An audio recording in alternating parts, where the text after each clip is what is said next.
I'm all about fun, I'm all about joy, and I know that the 3 and 4 and 5-year-olds and the 2-year-olds that you have, in 10, 15 years from now, they're the Elon Musks and the Jim Carreys, and especially the ones that push your buttons, the ones that are bored in class because they're bored, because an average classroom, no matter how hard you work, is not designed for them. They're quicker, faster, smarter. They're going to end up dropping out of high school because high school is too boring for them. They're going to create such magic in the world.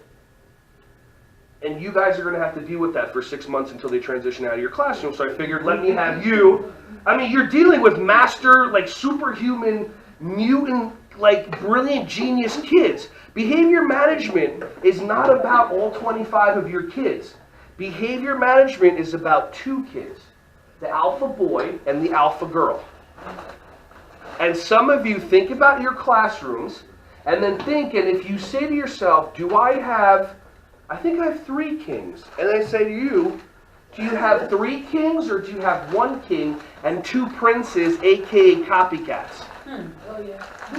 And then when the king, now think about the last time the king was gone. And by the king, I mean the one that tells all the other kids to do the bad stuff, and he sits in the back and does he's Scarface sitting in the back with his pile of whatever, and he's having a party, and this kid's getting in trouble with that kid. Or the queen, the one that goes, you're not invited to your own birthday party.